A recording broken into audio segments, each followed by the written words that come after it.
Hello fools, I'm Jallomoth, curator of all things curious, and I'm on a mission to discuss, rank, and review each and every one of the villains in Cartoon Network's Courage the Cowardly Dog. So far we've covered Freaky Fred and the one and only King Ramses, and I thought surely Cats would be next. I even teased him at the end of last video. But to my utter shock, the people spoke and Cats was a mere close second to whom you really wanted me to analyze. Winning with 30 votes, the Spirit of the Harvest Moon.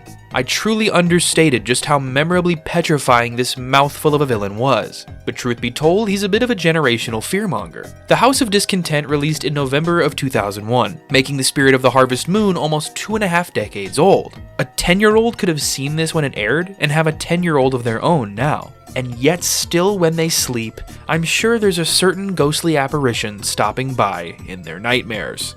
The House of Discontent opens outside the house, with the bags and their pups surrounding a dead flower in the dirt. Muriel is chanting, praying, and wishing for the Spirit of the Harvest Moon to bless their land, invoking its name and calling for its power to instill this plant with life and beauty. Eustace, frustrated that his flower isn't sprouting, exercises his free will by stomping the last life out of it and storming inside. Eustace is always a miserable old bag, but this is a rare instance where I understand his pain. Eustace has been trying and failing for decades now to grow something here at the farmhouse. I'm sure Muriel wants fresh produce for her recipes, and would love a pretty hand-picked flower now and then. But no matter what Eustace does, nothing ever grows here. He claims that it's the no-good soil and relegates himself to failure. Muriel even says later that this is Eustace's flower, so it's not like Courage planted this thing off screen. If I had to guess, Muriel wanted a flower for a vase she has inside or something of the like. Eustace, doing one of his ever-rare good deeds, while still being as cheap as possible, acquires a single seed from someone, likely via stealing it.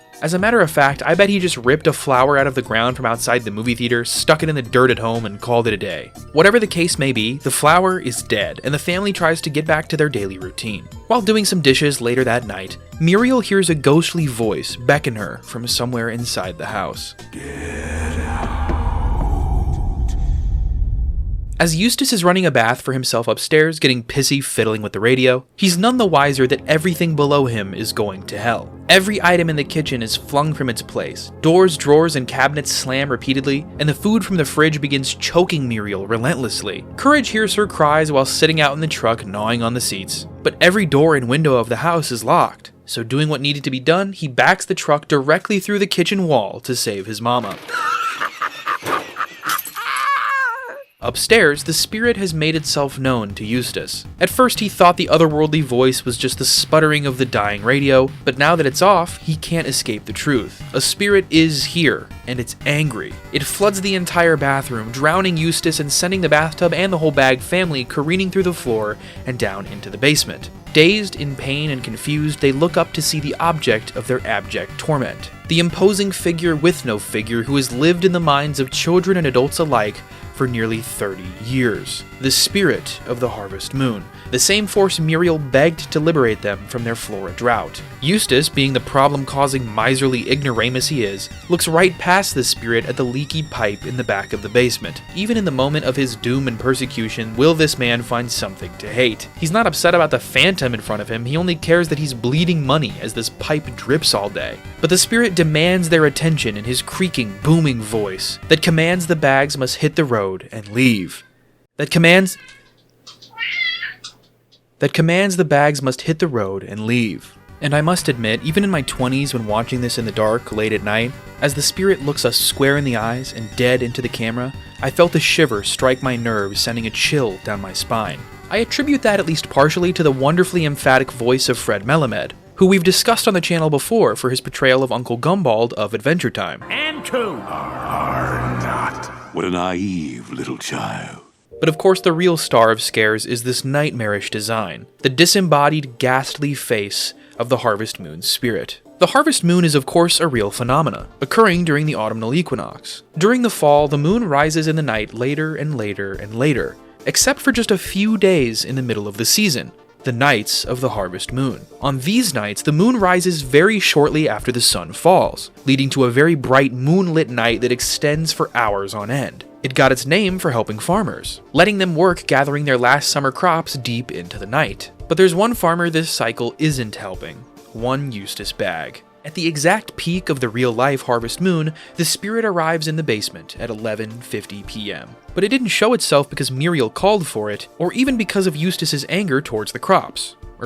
Crop. What it's here for is an offering. On the final night of the harvest moon, farmers are meant to celebrate their crops and give tribute to the spirit who allowed them to grow. But the bags, of course, have nothing to offer. Eustace spits out his same old excuse of the no-good soil, but the spirit corrects him in its commanding voice that no, the land isn't infertile. It's you.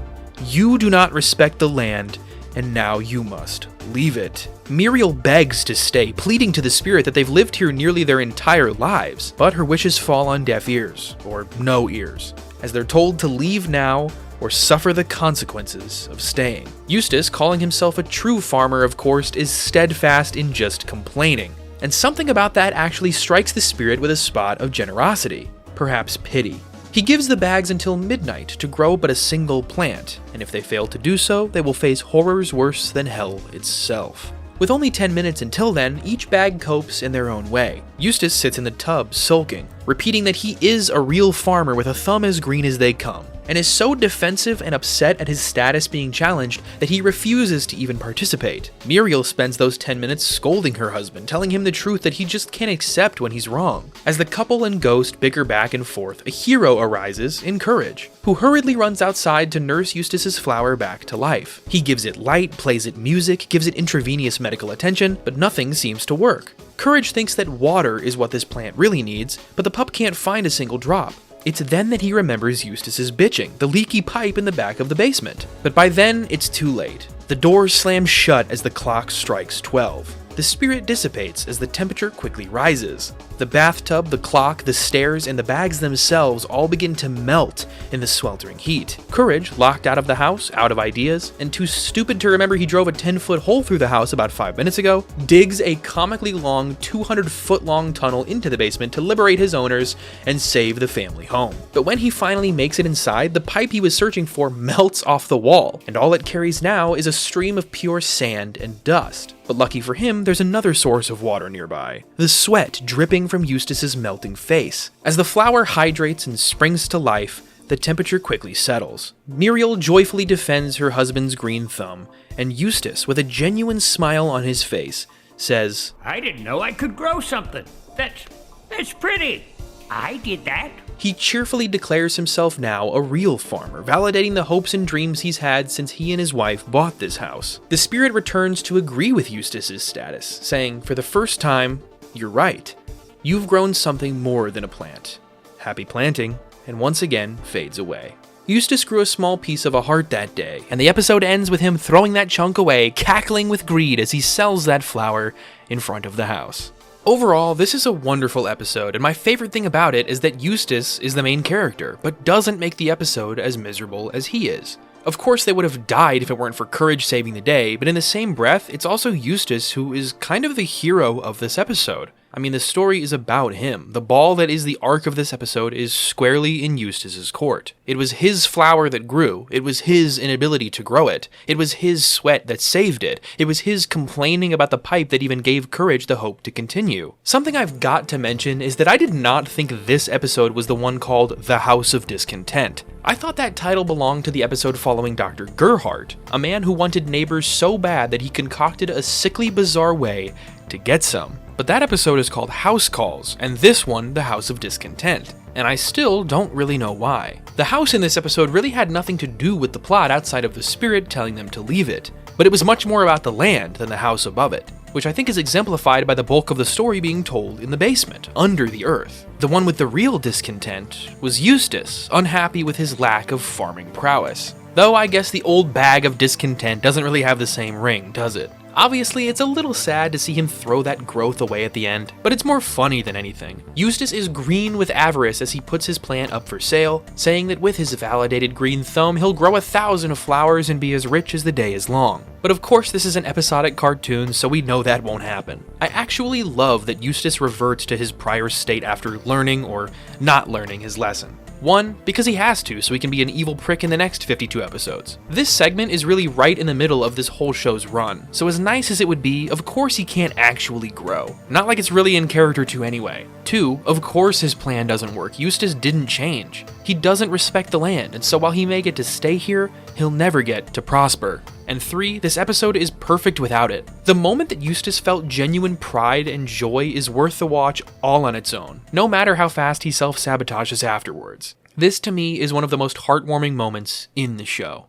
Because I'm ranking the villains, I thought, you know what the heck, I might as well start ranking the episodes too. But to do that, we've got to retroactively review the first two we missed, Freaky Fred and The Curse of King Ramses. First, Freaky Fred is the fastest S tier of my entire career. It is such an interesting and endlessly discussable segment on abuse, and is the reason I started this series at all. The Curse of King Ramses, on the other hand, is great, but doesn't quite reach the same heights as Freaky Fred. Frankly, it's just less discussable, mostly surrounding a typical villain of the week plot. Granted, the otherworldly villain it centers around is anything but typical, and makes the episode a striking and iconic bout, seared into the memory of practically everyone my age. I believe the episode is an A tier, and right next to it sits the House of Discontent. Similarly to The Curse of King Ramses, it's a simple story made striking via the horrifically bizarre figure it follows. Eustace's pride and the smile it gives me is one of the warmest and fuzziest moments of the show, and if your guys' votes are anything to go off of, I think this one stuck with a lot of you too. Before we rank the spirit on the real tier list, go down to the comments and vote for who you think I should cover next. I document every single one of your votes, and whoever wins, wins. So go comment your favorite baddie.